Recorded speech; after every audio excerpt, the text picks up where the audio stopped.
할렐루야. 6월 30일 화요일 새벽 기도를 시작하겠습니다. 사도신경으로 우리의 신앙을 고백합니다. 나는 전능하신 아버지 하나님 천지의 창조주를 믿습니다. 나는 그의 유일하신 아들 우리 주 예수 그리스도를 믿습니다. 그는 성령으로 잉태되어 동정녀 마리아에게서 나시고 본디오 빌라도에게 고난을 받아 십자가에 못 박혀 죽으시고 장사된 지 사흘 만에 죽은 자 가운데서 다시 살아나셨으며 하늘에 오르시어 전능하신 아버지 하나님 우편에 앉아 계시다가 거기로부터 살아있는 자와 죽은 자를 심판하러 오십니다. 나는 성령을 믿으며 거룩한 공교회와 성도의 교제와 죄를 용서받는 것과 몸의 부활과 영생을 믿습니다. 아멘. 찬송가 287장 찬양하시겠습니다. 찬송가 287장입니다.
오늘 읽으신 하나님 말씀은 구약성경 나훔서 3장 12절에서 마지막 절까지 말씀입니다.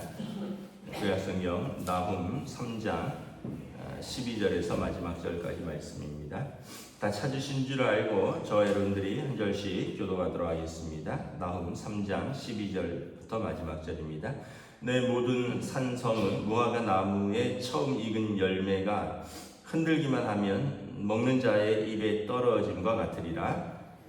내 가운데 장정들은 여인 같고 내 땅의 성문들은 내 원수 앞에 넓게 열리고 빗장들은 불에 타도다. 너는 물을 빌어 에워싸일 것을 대비하여 너의 산성들을 견고하게 하며 진흙에 들어가서 흙을 밟아 벽돌 가마를 수리하라. 거기에서 불이 너를 삼키며 칼이 너를 베기를 느치가 먹는 것 같이 하리라. 내가 느치같이 스스로 많게 할지어다. 내가 메뚜기같이 스스로 많게 할지어다. 내가 내 상인을 하늘의 별보다도 많게 하였으나 느치가 날개를 펴서 날아감과 같고 내 방백은 메뚜기 같고 너의 장수들은 큰 메뚜기 떼가 추운 날에는 울타리에 깃들였다가 해가 뜨면 날아감과 같으니 그 있는 곳을 알 수 없도다. 아수르 왕이여, 내 목자가 자고 내 귀족은 누워시며 내 백성은 산들에 흩어지니 그들을 모을 사람이 없도다. 내 상처는 고칠 수 없고 내 부상은 중하도다. 내 소식을 듣는 자가 다 너를 보고 손뼉을 치나니 이는 그들이 항상 내게 행패를 당하였음이 아니더냐 하시니라. 아멘. 할렐루야. 6월 마지막 날입니다. 하나님께서 오늘도 은혜와 평강으로 함께하여 주시기를 축복합니다. 이제 니느웨 성의 마지막 날, 멸망의 날을 이야기합니다. 그때는 참 사람도 많고 군대도 많고 상인도 많고 백성도 많았는데 하루아침에 멸망하는 것 같다라는 거죠. 12절에 보면 내 모든 산성은 무화과 나무에 처음 익은 열매가 흔들기만 하면 먹는 자의 입에 떨어진 것 같으리라. 제가 어렸을 때 무화과 나무가 교회에 있었습니다. 무화과 나무는 잘 익으면 열매가 어린아이가 손만 톡 대도 뚝 떨어집니다. 무화과 이제 드셔보신 분은 알겠지만 무화과가 꽤 크고요. 생각보다 무거워요. 그래서 잘 익으면 손만 대면 떨어지는 거죠. 그러니까 이 니느웨 산성은 견고한 것 같으나 그날에는 잘 익은 무화과처럼 톡 치면 무너질 것이다 라는 겁니다. 여기 보면 그 가운데 장정들, 이제 군사들은 여인들과 같이 이제 힘을 못 쓸 것이고, 또 땅의 성문들은 원수 앞에 넓게 열리고 빗장 그 문을 가려주는 것들은 불에 탔다라는 거예요. 14절에 보면 물을 길어 에워싸일 것을 대비하라. 너희 선성들을 견고하게 하라.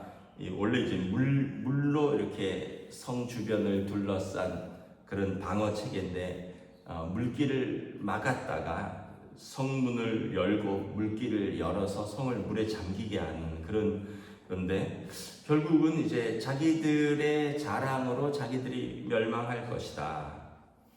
또 15절에 보면 느치같이 메뚜기같이 많지만 16절에 보면 내가 상인들이 하늘의 별보다 많았는데 느치가 날개를 펴서 날아감 같았다. 느치나 메뚜기나 비슷한 곤충인데 이제 니느웨가 강성하니까 장사하는 상인들이 그 나라를 등에 업고 이제 그 당시 중동 전 세계로 장사를 하러 수많은 사람들이 다녔는데 그날에는 하루아침에 메뚜기가 날아감 같이 없어질 것이다.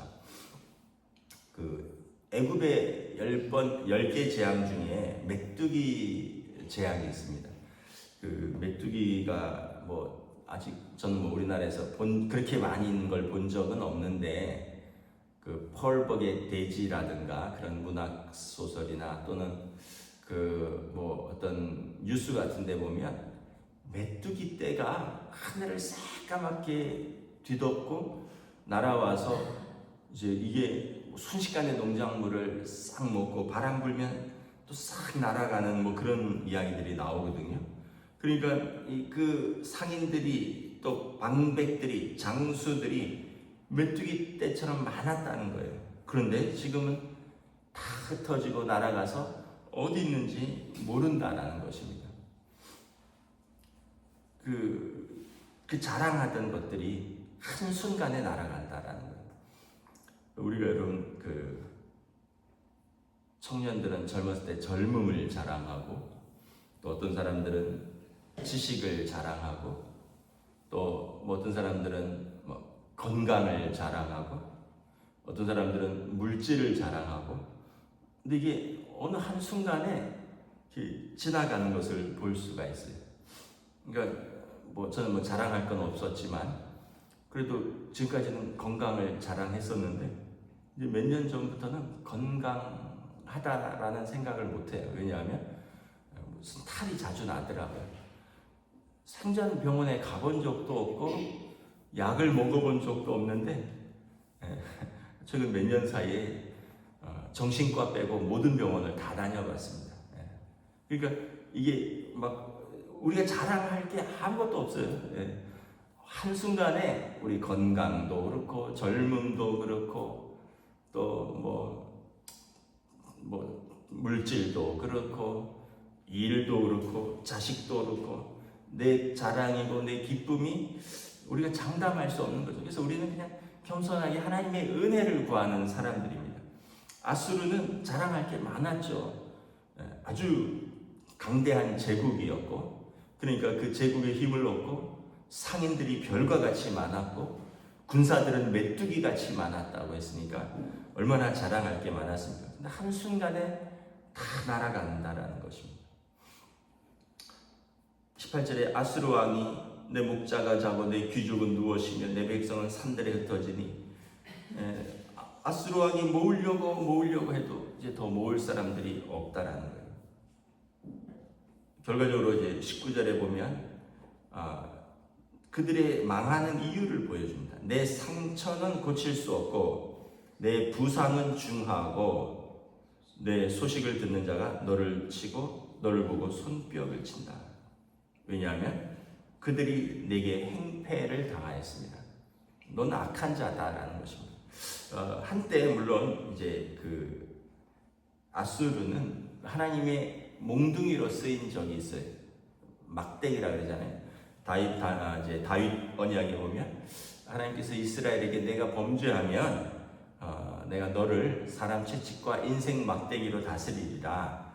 그래서 한때 북이스라엘의 그 막대기로 몽둥이로 쓰임 받았는데, 여러분 회초리가 중요합니까? 자녀가 중요합니까? 회초리는 볼 일이 끝나면 꺾어 없어지는 거예요. 한때 이제 아수르는 그러한 용도로도 쓰이긴 했지만 결과적으로 자기 죄 때문에 그들의 악행으로 말미암아 너는 고칠 수 없고 중하고 결국 너는 망할 것이다. 내가 망하면 너로 인하여 고통받았던 많은 사람들이 기뻐할 것이다. 그리고 하나님의 백성은 위로를 얻을 것이다. 왜냐하면 하나님의 공의가 선포되니까. 마지막까지 악인의 형통함이 계속되는 것은 없다라는 거예요. 일시적으로 악인의 형통함이 있을 수 있고 일시적으로 불의한 자가 이제 형통한 것처럼 보일 수 있으나 결국은 마지막은 하나님의 공의가 세상을 다스릴 것이다 라는 것입니다. 그래서 우리가 이 땅이 전부라면 믿음 없이 살아도 전혀 문제가 없습니다. 이 땅이 전부라면 우리는 이제 오히려 믿음 가진 것이 어리석게 보일 수도 있습니다. 그러나 우리는 이 땅이 전부가 아니라, 그리고 지금 이 땅에서 우리의 살아가는 모습이 영원과 연결되기 때문에 메시아가 오시는 그날이 되면, 또는 우리가 하나님 앞에 설 때 우리의 믿음을 따라 영원한 생명과 영원한 형벌로 나누게 된다는 것입니다. 그때는 모든 것이 원래대로 질서가 잡힐 것입니다. 이사야서에 보면 어린이가 사자와 뛰놀고 독사굴에 손을 넣어도 물지 않는다 이런 표현이 있어요. 왜냐하면 에덴 동산에서는 아마 그랬을 것입니다. 사자와 아이가 뛰어놀았을 것입니다. 그런데 이제 죄가 들어가고 인간 때문에 또 피조물들이 죄로 인하여 서로 고통받고 이제 서로가 서로를 경계하고 막 물고 뜯고 잡아 죽이고 독사는 위험하고 사람은 독사는 사람의 발꿈치를 물고 사람은 그의 머리를 밟을 것이며, 근데 메시아가 오시는 그날이 되면 이제 이 모든 것들이 완전히 이제 회복될 것이다. 그때는 악인은 다 하나님의 심판 가운데 있습니다. 더 이상 악인이 활개를 칠 수 없고 사단은 영원한 무적행에 갇힐 것이다 라고 말합니다. 그래서 이제 더 이상 그날에는 눈물 흘리는 자가 없고 아픈 자가 없고 병든 자가 없고 죽는 자가 없다라는 것입니다. 오늘 아침 9시에 우리 공정화 권사님 어깨 수술 받는데 여러분 수술 잘 받으실 수 있도록 또 기도를 부탁드립니다. 그날에는 허리 아프고 어깨 아프고 눈 아프고 속 아프고 이런 게 없을 거예요. 왜냐하면 그날에는 우리의 모든 질병을 치유하시는 그날입니다. 그 메시아의 중요 사역 중에 하나가 치유의 사역입니다. 회복의 사역입니다. 우리의 모든 어긋난 것들, 무너졌던 것들, 또 아픈 것들이 다 원래대로 회복되는 그날이 될 것입니다. 근데 그날이 오기까지는 여전히 여러분 악인은 악인으로 득세할 것이고 의인은 믿음으로 살 것입니다. 그리고 그날을 바라보는데 의인은 그 믿음이 있기 때문에 현재의 고난은 장차 있을 영광과 좋게 비교할 수 없기 때문에 믿음으로 살고, 악인은 하나님이 살아계심을 믿지 않기 때문에 그 마음이 하나님이 없다 생각하고 자기 마음대로 살다가 오늘 아수르와 같은 그와 같은 심판의 날을 어느 날 갑자기 맞이할 것입니다. 그래서 저 여러분들은 우리는 하나님 나라를 바라보는 자들, 그렇기 때문에 오늘 하루를 믿음으로 사는 자들인 줄 믿습니다. 이 믿음을 가지고 오늘도 여러분 또 승리할 수 있기를 주님의 이름으로 축복합니다. 기도하겠습니다. 하나님 은혜를 감사합니다. 오늘 그 강대한 제국 아수르가 하루아침에 무너질 것을 이야기합니다. 잘 익은 무화과처럼 건드리기만 해도 성벽이 무너질 것이요, 그들이 자랑하던 그 장정들, 군사들은 여인들과 같을 것이며 하늘의 별과 같이 많았던 그 상인들은 메뚜기처럼 날아갈 것입니다. 그들의 상함이 중하고 그들의 무너짐이 심한데 많은 주변의 나라들이 기뻐하는 것은 그들의 행한 행패가 심하기 때문이라 그들이 악함이라니라 말씀하고 있습니다. 악함에 대하여 하나님이 심판하실 것이고 하나님의 살아계신과 하나님의 공의가 선포될 때 또 많은 하나님의 백성들이 위로를 얻으며 기뻐할 것이다. 그리고 악인은 그 죄로 말미암아 망할 것이라 말씀하고 있습니다. 우리에게 이 믿음이 있기에 오늘 하루하루를 살아갈 때 우리는 믿음으로 살고 또 하나님의 살아계심을 믿기에 우리는 불의한 것을 부러워하거나 그 불의한 자의 형통함 때문에 우리가 마음 아파하지 아니하고 우리의 믿음을 또 지킬 수 있는 줄 믿습니다. 오늘 하루도 이 믿음으로 하나님의 살아계심과 또 의인에게 상 주심을 믿는 그 믿음으로 오늘을 또 살아갈 수 있도록 성령님 인도하여 주시옵소서. 감사를 드리오며 우리 주 예수 그리스도 이름으로 기도드리옵나이다. 아멘. 하늘에 계신 우리 아버지, 아버지의 이름을 거룩하게 하시며 아버지의 나라가 오게 하시며 아버지의 뜻이 하늘에서와 같이 땅에서도 이루어지게 하소서. 오늘 우리에게 일용할 양식을 주시고 우리가 우리에게 잘못한 사람을 용서하여 준 것 같이 우리 죄를 용서하여 주시고 우리를 시험에 빠지지 않게 하시고 악에서 구하소서. 나라와 권능과 영광이 영원히 아버지의 것입니다.